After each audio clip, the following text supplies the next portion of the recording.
여러분 흥부와 놀부 이야기 잘 아시죠? 착한 흥부가 잘 되고 나쁜 놀부가 벌받게 되는 결말을 보면 여러분 마음은 어떠세요? 네, 왠지 좋은 결말을 보면 착한 사람이 잘 되고 나쁜 사람이 벌받게 되는 그런 이야기를 들으면 흐뭇하고 기분이 좋으시죠? 네, 선한 사람은 잘 되고 악한 사람은 징벌받게 되는 게 자연스럽게 느껴지죠. 동서양을 막론하고 뿌린 대로 거두는 인과응보적인 사고가 있습니다. 성경 속의 욥과 그의 친구들도 그러한 사고를 가지고 있었어요. 오늘 말씀은 고난 중에서 욥이 하나님을 향해 바라는 탄식과 호소 내용이에요. 하나님은 의로우신데 자신이 왜 고난을 받는지 알 수 없어서 고통 중에 한탄하며 하나님과 자신 사이의 중보자의 필요성을 호소하는 내용입니다. 문맥적인 배경을 살펴보면요. 지난주에 욥은 1장에서 재산과 자녀들을 하루아침에 모두 다 잃게 되는 고난을 겪었죠. 욥이 고난을 당한 이유는 사탄이 하나님을 향해 경건한 욥의 진실성을 모함하고 욥이 가진 것들을 제거해 주시길 요청하자 하나님의 허락하에서 이루어진 것이었어요. 이 장에서는 하나님은 고난 중에도 범죄치 않은 욥을 다시금 칭찬하십니다. 그러자 사탄은 또다시 욥이 보인 반응을 깎아내리고 이번에는 욥의 몸에 고통을 가할 것을 하나님께 요청하죠. 하나님은 이번에도 사탄의 요청을 수락하셔서 욥은 몸에 극심한 고통, 몸에 악성 종기가 생기는 고통까지 겪게 되죠. 2장 13절에 보면요. 이제 욥의 세 친구들이 욥이 당한 재난 소식을 듣고 욥을 위로하기 위해서 방문합니다. 세 친구는 7일간 욥이 겪는 고통의 끔찍함을 바라보면서 침묵해요. 3장에서 욥은 먼저 입을 열죠. 자신의 생일을 탄식합니다.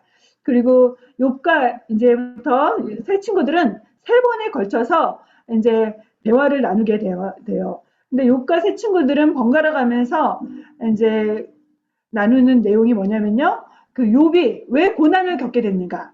욥이 겪는 고난에 대한 원인을 규명하라고 합니다. 그들이 갖고 있는 전제는 죄로 인해서 욥이 고난을 당한다는 것이었어요. 4장과 5장에서는요. 엘리바스 제일 연장자 같은데요. 엘리바스가 첫 번째 연설을 합니다. 그의 그 연설의 핵심은 4장 7절부터 나오는데요. 무죄한 자들은 죄가 없는 자들은 결코 망하지 않는다에 있습니다. 그리고 6장과 7절에서는 그 엘리바스에 대해서 욥이 답변한 내용이 나오고요. 그다음 8장에서는 빌닷의 첫 번째 연설이 나와요. 또 다른 친구 빌닷의 연설은요. 내가 무죄하다면, 죄가 없다면 너는 죽지 않을 것이다. 계속해서 죄와 그 욥의 고난을 연결시키는 것을 볼 수 있어요. 그리고 오늘 말씀은요. 9장, 10장 연결되는데요. 빌닷은 첫 번째 변론에 대한 빌닷이 한 첫 번째 결론에 대해서 욥이 답변하는 내용에 해당됩니다. 전통적인 그 사람들이 갖고 있던 의식이 있죠. 그 고난은 악인에게 오고 그리고 의인들은 복과 번영을 가져온다는 그런 고정관념을 이 사람들이 갖고 있었어요. 그런데 이 욥이 당한 고난은 전통적인 사고방식에 의문을 던지게 하죠. 욥은 경건한 자였지만 고난을 당했죠. 친구들은 그런 욥의 고난을 고정된 틀로 바라보고 있어요. 인과응보적인 시각을 벗어나지 못하고 욥을 정죄하고 있죠. 특히 엘리바스는 주관적인 경험을 바탕으로 욥을 정죄합니다. 그리고 빌닷은 전통, 너희 조상들의 그 것들을 보아라 하면서 얘기한 게 바로 전통과 역사에 근거해서 욥의 잘못을 지적하고 있습니다. 자신이 갖고 있는 사고의 틀을 동원해서 욥을 죄인이라고 단정하는 모습이죠. 다른 사람의 고난을 대하는 우리의 자세는 어떤가요? 네. 오늘 본문은 크게 세 가지로 나눠집니다. 1절부터 10절은요. 하나님의 의로우심과 인간의 불의함을 대조하는 욥의 고백이 나오고요. 그 다음에 11절부터 24절은요. 하나님 앞에서 자신의 그 비참한 처지를 항변하는 욥의 모습이 나옵니다. 그리고 마지막 25절부터 35절은요. 하나님의 절대성을 인정하며 욥이 자비와 하나님의 공정한 판단을 기대하는 모습이 나오고 있어요. 본문에 대해서 살펴보면요. 욥이 예기치 못한 고난 속에서 고난의 원인을 세 친구와 논쟁하는 장면 중에 하나예요. 오늘 말씀은 이 내용은요. 1차적으로 친구들을 향해서 말하는 욥 자신의 변호예요. 동시에 전능하신 하나님, 주권자 하나님 향해서 말하는 욥의 하소연이기도 합니다. 8장에서 빌닷이 말한 것에 대한 욥의 답변 내용이에요. 1절부터 10절에서는요, 인간의 불의함과 하나님의 위대하심을 대조시키고 있는데요. 네, 그 다음 내용이거든요. 네, 대조시키고 있는데요. 욥이 어떻게 하나님을 인식하고 있는지 나타나고 있습니다. 1절부터 10절. 예.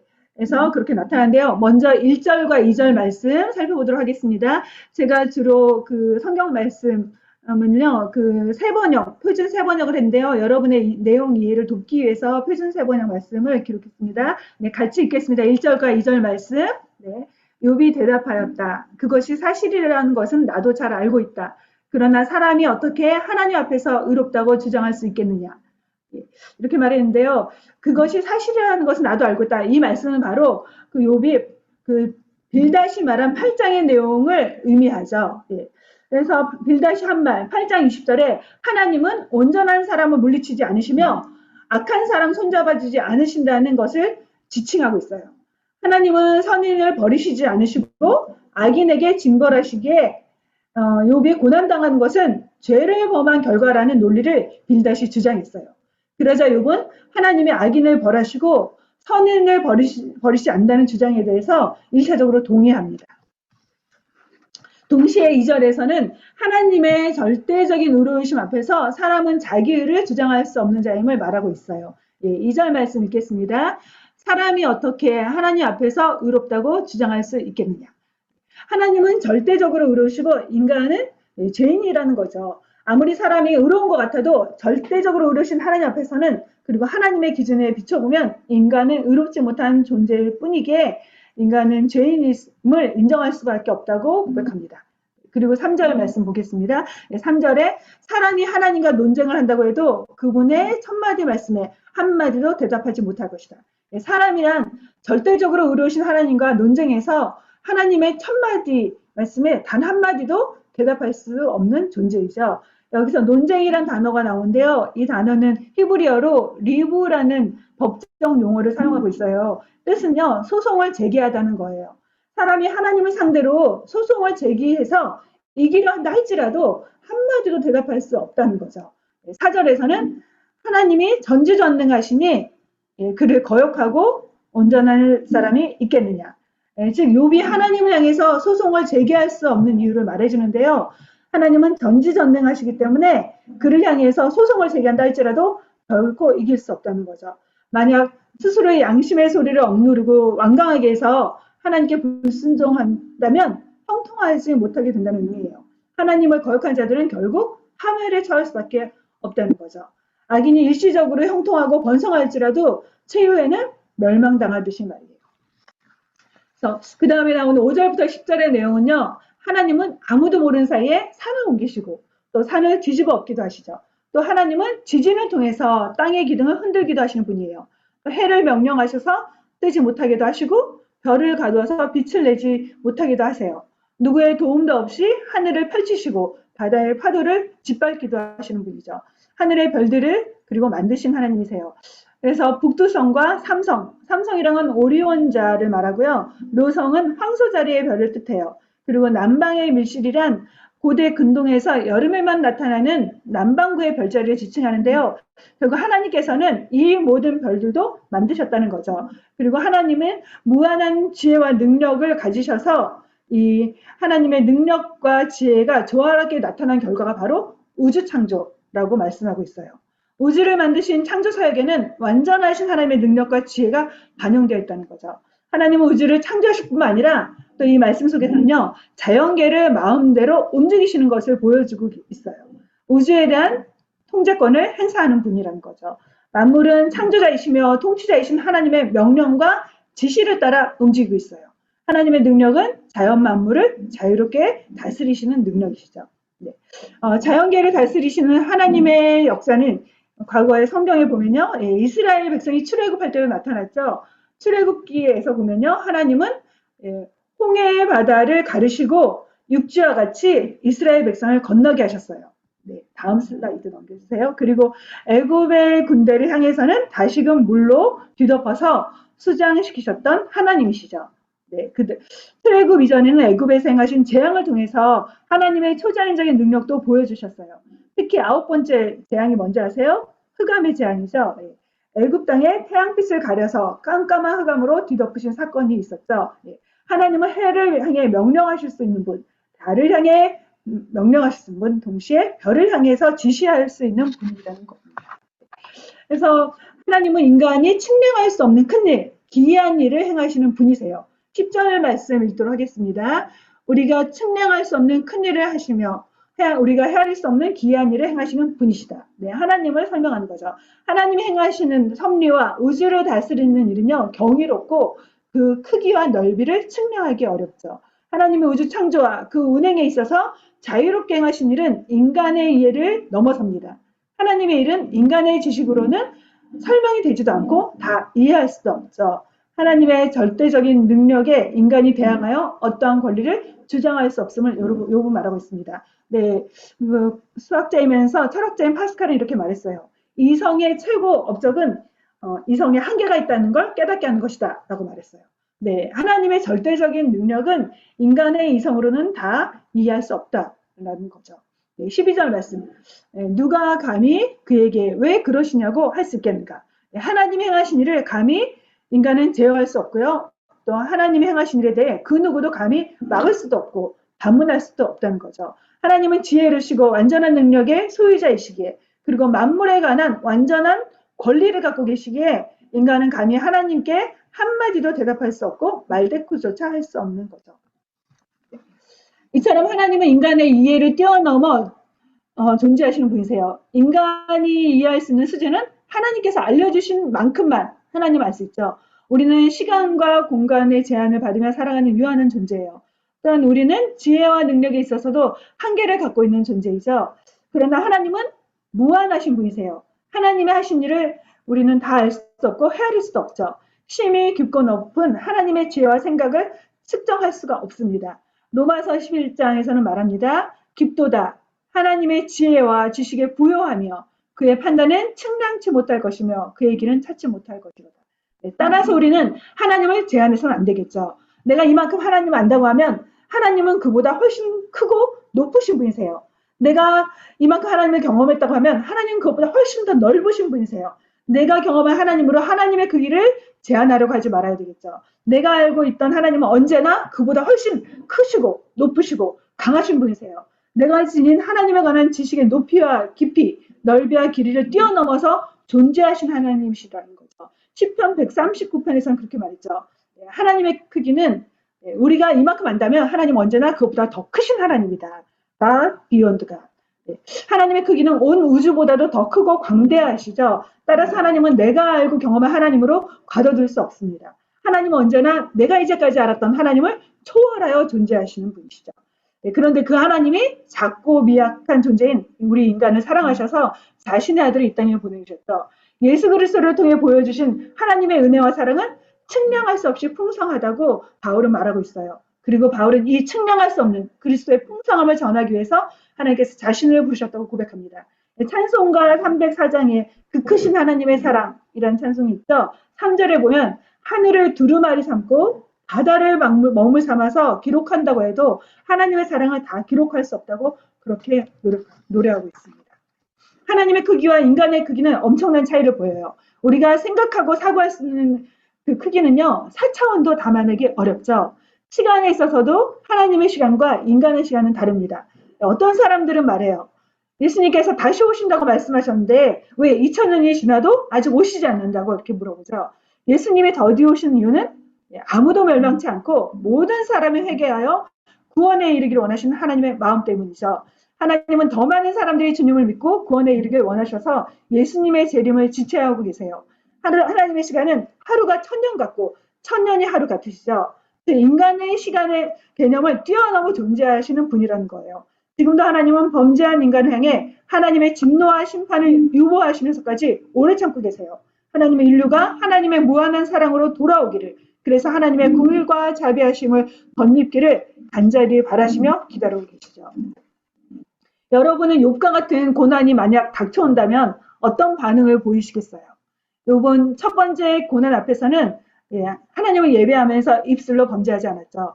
그러나 악성 종기가 몸에 생겨나고 아내의 저주 섞인 말 등 고난의 강도가 더해지자 고통 속에서 한탄하게 됩니다. 사실 욕과 같은 고난이 닥쳐온다면 그 누구도 감당하기 쉽지 않을 거예요. 아니, 욕과 같은 모습만 보여도 대단한 믿음이죠. 그렇다면 재앙 같은 고난 속에서 욥이 하나님을 떠나가지 않을 수 있었던 원동력은 무엇이었을까요? 그가 비록 원망하고 탄식했지만 하나님이 어떤 분인지 알고 있었기에 하나님을 떠나가지 않을 수 있었죠. 물론 하나님께서 그를 붙잡아 주셨기 때문에 그가 떠나가지 않았던 것이죠. 고난의 순간 우리를 뒤덮는 마음의 고통과 괴로움이 우리로 하여금 하나님의 향한 신뢰를 송두리째 빼앗아가려고 할 때 여전히 우리를 붙잡아주는 것은 무엇일까요? 하나님 아는 지식과 믿음이죠. 욥이 하나님에 대해 가진 지식이 제한적이기에 고통의 의미를 다 이해하지 못해서 힘겨워하지만 그럼에도 그가 하나님의 의미 알고 경험했기에 하나님을 떠나가지 않을 수 있었던 거죠. 그러기에 우리는 하나님을 아는 일에 힘써야 합니다. 비록 고난이 닥치면 절규하고 탄식하겠지만 그럼에도 하나님을 아는 믿음만큼 완전히 무너져 내리지 않을 수 있기 때문이에요. 여러분은 하나님을 얼마나 알고 있습니까? 하나님은 주권자이시며 온 우주의 창조자, 운행자, 전능자이심을 알고 믿음으로 고백하고 있습니까? 그런 지식이 혹시 머릿속에만 머물러 있지는 않으십니까? 어떤 상황에도 어떤 고난의 풍파가 불어와도 언제나 변함없이 고백할 수 있는 신앙 고백이 될 수 있도록 하나님에 대한 지식과 믿음을 세워나가는 우리가 되어야 되겠습니다. 그리고 15절부터 24절에는요. 욥이 자신이 당한 고난을 생각하면서 도저히 납득이 되지 않는다고 하나님께 항변한 내용이에요. 욥이 가진 가장 큰 고민은요. 공의로우신 하나님께서 왜 의롭게 살려고 했던 자신을 악인과 같이 재난 속에서 고통받게 하시는지 이해가 되지 않는 바로 이해의 한계에 부딪힌 것이었죠. 마치 의로운 자를 불의한 자와 똑같이 취급하신 하나님, 불의를 조장하신 하나님처럼 느껴져서 그는 항의합니다. 15절 말씀 읽겠습니다. 비록 내가 옳다고 해도 감히 아무 대답도 없다. 다만 나로서 할 수 있는 일은 나를 심판하실 그분께 은총을 비는 것뿐이다. 15절과 20절과 21절에서는요. 반복적으로 비록 내가 옳다 해도 비록 내가 흠이 없다 하더라도 이런 말이 반복되고 있어요. 이렇게 말하면서 욥은 자신이 의로울지라도 하나님은 결국 정죄하실 것이다 라고 말해요. 19절에 아무리 자신이 옳다고 해서 하나님과 그럼 힘으로 한번 겨뤄볼까? 해도 힘으로 겨뤄봐도 하나님이 너무 강하시기 때문에 이길 수가 없고 법에 호소해 본다 할지라도 재판장이 되신 하나님을 법정에 세울 수 없기에 하나님은 기소될 수도 없는 분이라고 그렇게 말하면서 호소하고 있어요. 최악의 상황에서 아무리 하나님의 뜻에 항거하려고 해도 하나님과 인간과는 비교할 수 없는 절대적인 차이가 있다는 것을 말하고 있죠. 그래서 결국 욥은 하나님은 흠 있는 자나 악한 사람이나 흠 없는 자나 동일하게 심판하시는 분이기에 공의롭지 못하다는 결론에 이릅니다. 22절 말씀 읽겠습니다. 일이 다 같은 것이라. 그러므로 나는 말하기를 하나님이 온전한 자나 악한 자나 멸망시키신다 하나님. 여기에서 나오고 있죠. 욥은 왜 하나님께서는 온전한 자나 악한 자나 동일하게 멸망하는 일, 즉 불의를 용인하시고 방관하시는지 그리고 자신에게 혹독한 재난을 내리시는지 의구심을 표현하면서 원망합니다. 그래서 이 원망 때문에 마지막 결론에서 하나님의 엄중한 책망을 받고 회개해야만 하기는 했죠. 그럼에도 불구하고 이 문제는요. 우리 모두의 고민이기도 해요. 여러분도 그런 생각하시죠? 의로운 자가 억울한 일 당하고 가난하게 되고 또 불의한 자는 오래도록 건강하고 또 하는 모든 일이 잘 되기까지 하는 그런 모습 볼 때요. 여러분 어떤 생각 드세요? 세상살이에 부조리가 존재하는구나, 불의가 존재하는구나 이런 생각 들면서 경건한 삶을 살던 사람들은 마음이 상하기도 합니다. 그럼에도 이 세상에는 악인들과 함께 의인이 고난을 당한 일이 실제로 존재해요. 홍수가 발생하면 저희 허리케인 자주 일어나는데요. 의롭게 사는 사람들은 고난 안 당하나요? 의인도 악인과 함께 어려움을 당하죠. 허리케인이 성도들을 비켜가지도 않습니다. 또 교통사고가 그리스도인들에게 일어나지 않는 것도 아니에요. 이지선 자매는 만취한 사람이 운전한 차에 치여서 온몸에 화상을 입고 고통 속에서 여러 차례의 수술을 해야만 했죠. 재난과 재난이 성도건 불신자건 구분하지 않고 닥쳐와요. 코비드 팬데믹 상황 속에서 불신자만이 아니라 성도도 바이러스에 감염될 수 있죠. 그리고 생명을 잃을 수도 있어요. 성도라고 이 세상에 살면서 재난과 재앙의 영향권에서 벗어난 것은 아니죠. 그렇다고 하나님이 공의롭지 못한 분일까요? 그렇지 않죠. 이해할 수 없는 모순적인 일들이 발생하는 세상 속에 살면서 시편 기자도 고민에 빠졌어요. 시편 73편 기자의 고백입니다. 3절 말씀 읽도록 하겠습니다. 이는 내가 악인의 형통함을 보고 오만한 자를 질투하였음이로다. 시편 기자는 악인들이 이 땅에서 형통하고 잘 되는 것을 보고 고통스러워했습니다. 그러다가 성전에서 하나님의 임재 가운데 그가 품었던 의문이 풀리게 돼요. 16절부터 19절 말씀입니다. 읽겠습니다. 내가 어쩌면 이를 알까 하여 생각한즉 그것이 내게 심한 고통이 되었더니 하나님의 성소에 들어갈 때에야 그들의 종말을 보고 내가 깨달았나이다. 주께서 그들을 미끄러운 곳에 두시며 파멸에 던지시니 그들이 어찌하여 그리 갑자기 황폐해졌던가. 놀랄 정도로 그들은 전멸하였나이다. 네. 시인은 성전에서 악인과 의인의 종말, 최후가 다름을 깨닫게 되면서 해답을 얻게 돼요. 그가 깨달은 것은 첫 번째, 하나님께서는 의인을 악인과 동일하게 대우하시지 않는다는 사실이에요. 만일 의인이 고난을 당한다면 그것은 하나님께서 특별한 이유와 목적을 갖고 계시기 때문이라는 것. 비록 우리가 알지 못해도 하나님은 특별한 뜻과 계획 속에서 의인에게 고난을 허락하신다는 것을 알게 된 거죠. 그리고 두 번째는요. 시인이 깨달은 두 번째 사실은 악인과 의인의 종말이 다르다는 거예요. 의인과 악인이 동일하게 죽는 것처럼 보여도 의인의 죽임과 악인의 죽음은 질적으로 다르죠. 의인의 죽음은 영광스러운 죽음이에요. 그는 영원한 생명을 소유한 자에게 이 땅에서의 마지막 순간에 하나님께서 예비하신 영원한 처소로 인도받죠. 그러나 하나님을 거부한 악인은 영원한 형벌이 준비되어 있어요. 파멸 가운데서 죽는 죽음이죠. 하나님의 공의란 이 세상에서 실현되는 것이 아니라 마지막 때에 하나님의 심판대 앞에서 실현되는 공인 거죠. 이 세상에서는 의인들이 고난받고 악인과 같이 취급당하기도 하지만 하나님께서는 마지막 때 최후의 심판날이 되었을 때 마침내 공의롭게 보응해 주시죠. 하나님과 함께하는 영원한 시간에 비하면 영혼에 비하면 이 땅에서의 삶은 잠시 잠깐이에요. 잠시 머무는 이 땅에 살아간 동안 억울한 고난을 의인이 당할지라도 반드시 하나님은 공의롭게 보상해 주실 것이기에 좌절하거나 낙심하지 말라는 거죠. 인간의 이해를 뛰어넘는 하나님의 주권은요. 고난에 관해서도 적용이 돼요. 경건한 욥이 고난을 당했기 때문이죠. 고난 문제에 있어서 욥과 욥의 세침과 나눈 결론에는요. 고집스러울 만큼 뿌린 대로 거둔다는 인과응보적인 관점이 담겨 있어요. 그런데 성경에 보면요. 의인임에도 고난을 당한 경우가 있어요. 다니엘은 흠이 없고 완전한 자라고 성경에서 소개했음에도 불구하고 사자굴에 던져지는 위기를 겪었죠.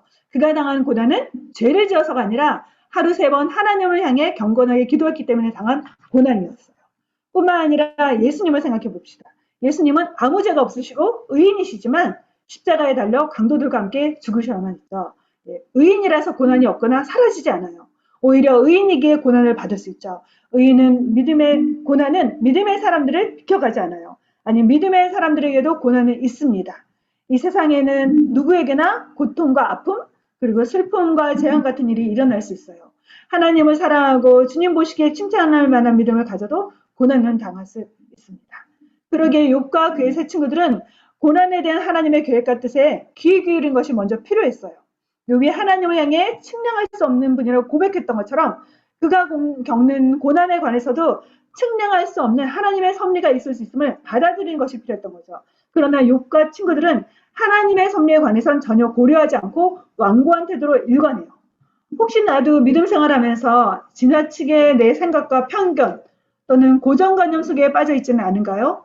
신앙생활하면서 하나님의 말씀보다 더 고집스럽게 움켜쥐고 있는 생각은 무엇인가요? 하나님의 말씀 경험에 입각해서 판단하고 있지는 않습니까? 때로는 이제까지 그렇게 해왔는 걸 그러면서 전통에 근거해서 믿음 생활하고 있지는 않은가요? 아니면 내 기분과 내 감정이 신앙생활의 기준이 되고 있지는 않습니까? 내가 만들어 놓은 사고와 틀 속에 빠져서 하나님의 말씀보다 더 소중히 여기며 신앙생활을 하지는 않았는지 돌아보도록 합시다. 우리의 신앙생활에서 기준이 되고 표준이 되어야 하는 것은 언제나 말씀입니다. 성경이 말하는 고난의 종류는요. 네, 3가지로 설명될 수 있어요. 죄로 인한 고난 있고요. 네, 그리고 애매한 고난, 부당하게 겪는 고난 있죠. 네, 이유를 알 수 없지만 그런 애매한 고난을 이 땅에선 겪을 수가 있어요. 그 다음에 의를 위한 고난 있죠. 예수님께서 의를 위해서 핍박을 받는 자는 복이 있나니 말씀하셨죠. 복음을 전하시는 선교사님들이 겪는 고난들이 있죠. 만약에 죄로 인해서 고난을 받게 된다면 우리가 향해야 되는 반응은요. 회개하는 시간을 가져야 되겠죠. 그런데 죄로 인한 고난이 아닌 경우에는요, 비록 고난의 이유가 납득되지 않는다 해도 나보다 더 크시고 위대하신 하나님의 뜻이 있음을 받아들인 자세가 필요해요. 그래서 그 고난 속에서 하나님과 더 가까워지는 은총을 맛보는 것이 지혜로운 반응이라고 할 수 있겠죠. 어느 누구에게도 고난은 사실상 쉬운 시간이 아니에요. 갑자기 어느 날 병원에 갔는데 생각하지 못했던 그런 희귀병이나 그런 중병을 선고받는다면 누구든 다 대단히 어려울 거예요. 마치 뜨거운 불을 통과하는 것처럼 힘겹고 버거운 시간이 될 것입니다. 연단이란 불순물을 제거하고 더 순수한 금속을 만들기 위해 거치는 재련 과정이에요. 정금을 만들기 위해서는요, 뜨거운 불과 차가운 물을 번갈아 가면서 이렇게 왔다 갔다 차가운 물에 넣었다가 뜨거운 물에 넣었다가 차가운 물에 갔다가 뜨거운 물에 두는 그런 과정을 통해서 더러운 것이 제거되죠. 우리 삶 속에서도 고난의 시간은 신앙이 재련되는 과정이에요. 너무나 힘겨워서 더 이상 한 걸음도 나갈 수 없고, 그래서 주저앉고 싶은 고난의 시간에 우리가 해야 할 일은 하나님 안에 머무르는 거죠. 너무 힘들어서 아무것도 할 수 없는 순간일지라도 하나님 앞에 엎드리는 것만이 고난의 뜨거움을 견딜 수 있는 비결이에요. 고난의 뜨거운 기운이 덮쳐올 때 우리 모두 하나님께 더 가까이 다가가는, 아니 하나님 품에 온전히 안기는 우리 모두가 되길 소망합니다. 욥기서의 23장에서 말하죠. 나의 가는 길을 오직 그가 아시나니 그가 나를 단련하신 후에는 내가 정금과 같이 나오리다.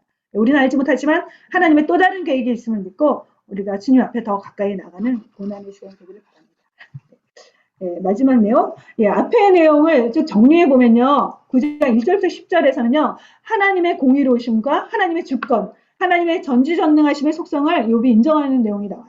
그런데 그는 위대하신 하나님을 향한 경탄과 찬양을 표현한 것이 아니라 경악과 탄식으로 하나님이 행하신 일을 이해할 수 없어서 고통스러워했습니다.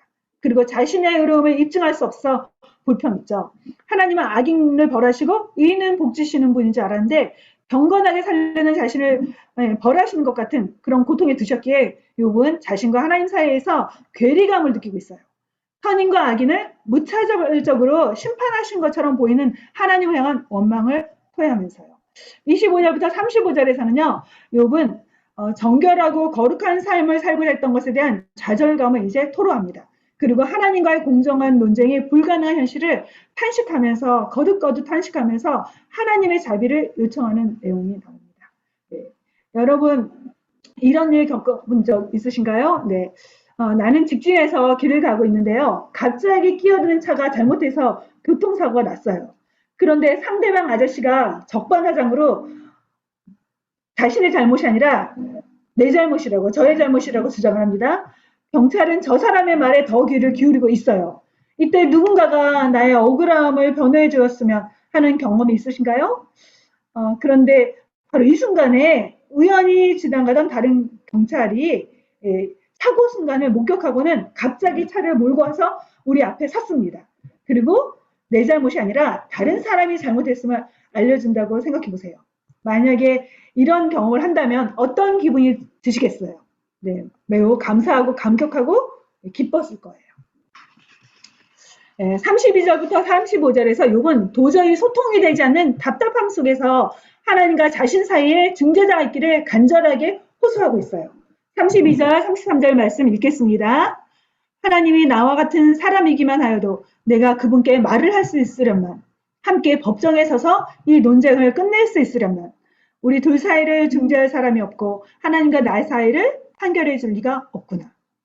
욥은 하나님과 자신 사이에서 중재할 사람을 고대하고 있습니다. 여기서 중재자란, 판결자, 중재자란 고대 근동의 풍습과 관련된 단어예요. 고대에서는요, 상호 계약이나 협약을 맺을 때 반드시 판결자 또는 중재자를 세우는 것이 관례였어요. 이 판결자는요, 계약을 체결하는 양쪽의 당사자들 사이에서 계약 체결하는 전 과정을 직접 주도했어요. 계약 체결 과정을 살펴보면요, 첫 번째는 계약자 두 사람이 각각 자신의 가운데 손가락, 중지라고 할 수 있죠. 여기에 작은 상처를 냅니다. 그래서 피를 내요. 그리고 각자의 옷자락을 잘라서 피를 찍어 두 사람 사이에 놓아둔 7개의 돌 위에 바릅니다. 그리고 판결자는 기도로 계약이 성립되었음을 알려줘요. 이후로는 두 사람 사이에 체결된 계약이 지켜지도록 지속적인 교제를 판결자는 예, 그렇게 중재자는 나눕니다. 그리고 만약에 이 계약이 파기될 경우에는 이 중재자가 계약 당사자들 사이에서 잘잘못을 가려줍니다. 그리고 때로는 중재자가 다시 그들 사이에 평화가 이루어지도록 그래서 계약이 지속되도록 조정하는 일을 했어요. 이때 판결자는 계약 당사자들 가운데 서서 그 두 사람의 그 어깨 그 한쪽에 각각 손을 얹고 양자의 화해를 도모했습니다.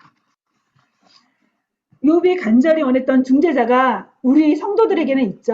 네. 욥이 당한 억울함과 어려움을 대신해서 하나님 앞에 중재해 줄 사람이 없어서 욥은 탄식하고 희구했는데 우리에게는 우리의 어려움과 아픔, 고통을 하나님 앞에서 우리를 대신해서 긍휼과 자비를 호소하는 좋은 중재자가 있습니다. 에덴 동산에서 인간은 하나님과 막힘없이 교제하며 사랑을 나누던 존재였어요. 무한하신 하나님과 유한한 피조물의 인간 사이에는 신적인 존재와 피조된 존재로서의 절대로 넘을 수 없는 격차가 있었어요.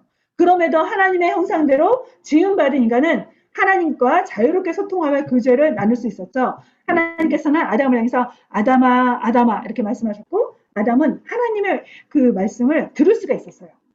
최초의 사람이 아담과 하와는 어떠한 중재자를 필요로 하지 않은 채 막힘없이 하나님과 함께 사귐을 나눌 수 있었죠. 그런데 아담과 하와가 죄를 지은 후엔 상황이 달라졌어요. 죄로 인해 두 사람은 하나님을 두려워하게 되었고 죄의 결과로 이제 하나님의 진노를 받게 됐죠. 그래서 하나님의 진노 가운데 두려워하면서 숨어 있게 됐어요. 그리고 하나님과의 막힘없는 교제는 끊어지고 말았죠. 죄를 지은 결과로서 죽음. 예. 하나님께서 이 선악을 알게 하는 나무를 먹으면 반드시 죽으리라 하셨는데 죄를 지은 결과로서 죽음이 일어났죠. 그 죽음은 하나님과의 관계 단절이었던 거죠. 예, 하나님과의 관계 단절이 시작됐습니다. 하나님과 인간 사이에 두터운 죄의 절벽이 가로놓여 있어서 인간은 하나님과 투명한 소통을 할 수 없게 되었죠. 하나님과 인간의 관계는 심판자와 대인의 관계로 남게 되었어요. 이제 인간은 하나님께 자신을 위한 어떤 호소도 직접적으로 할 수가 없었고 그리고 하나님의 무서운 진노와 심판만이 남겨져 있었어요. 이 세상에는 인간을 위해서 하나님께 변호해줄 그 누구도 없었어요. 인간의 운명은 죄 가운데 심판받고 멸망당해야 할 상황에 놓여 있었죠. 이런 상황에서 하나님께서는 인간을 위해 변호해줄 중재자를 보내주셨습니다. 하나님이 준비해 주시고 보내주신 유일한 중재자가 바로 예수 그리스도죠. 디모데전서 2장 5절 6절 말씀 같이 읽겠습니다. 하나님은 한 분이시요 또 하나님과 사람 사이의 중보자도 한 분이시니 그 사람이신 그리스도 예수라. 그가 모든 사람을 위하여 자기를 대속물로 주셨으니. 그런데 하나님과 인간 사이의 중재자, 중보자가 되기 위한 조건이 있습니다. 무엇인지 아세요? 하나님과 인간 사이의 중재자가 되려면 먼저 하나님이 되어야 되고 동시에 사람도 되어야 됩니다. 예수님은 성부 하나님과 동일하신 성자 하나님이시죠. 그러기에 하나님과 막힘없이 자유롭게 교제를 나누실 수 있으시죠. 또한 예수님은 우리와 같은 사람이 되어 이 땅에 오셨죠. 사람이 되셨기에 그는 모든 인간이 느끼는 고통, 아픔을 이해하고 대변할 수가 있으시죠. 예수님은 여자의 몸에서 나심으로 완전한 사람이 되셨으나 그러나 우리와의 차이점은 죄가 없으신 거죠. 하나님께서는 예수님을 통해 하나님과 인간 사이의 간격을 메꾸게 하셨어요. 하나님과 인간 사이의 죄로 인한 엄청난 갭을 예수님은 십자가에서 자신의 몸으로 죄값을 치르심으로써 해결해 주셨어요. 자기 몸으로 대속물이 되어주셔서 하나님과 인간 사이가 회복될 수 있게 하셨죠. 하나님과 인간 사이의 다리가 되어주신 예수님 안에서 그리고 예수님을 통해서 우리는 하나님 앞으로 나갈 수 있게 되었고 하나님의 자녀가 되었습니다. 십자가 사건은 하나님과 인간이 화평을 이루게 된 역사적인 사건이죠. 구약시대에도 백성들을 대신해서 하나님 앞에 나아갔던 존재가 있습니다. 바로 제사장이죠. 제사장들은 백성의 죄를 속해 주시도록 하나님께 나아가 제사의식을 수행했어요. 특히 대제사장은 이스라엘 백성을 대표해서 하나님께 나아가는 책무를 맡았고요. 여호와 하나님과 이스라엘 백성 사이의 중보자의 임무를 수행했죠. 예수님은 우리를 위한 영원한 대제사장이 되세요. 우리를 대신해서 하나님 앞에 나아가 우리의 죄를 용서해 주시도록 그리고 우리에게 긍휼과 자비를 베풀어 주시도록 쉬지 않고 중보해 주시는 대제사장이시죠. 히브리서 4장 15절 말씀 읽겠습니다. 우리에게 있는 대제사장은 우리의 연약함을 동정하지 못하실 리가 아니오 모든 일에 우리와 똑같이 시험을 받으신 이로되 죄는 없으시니라.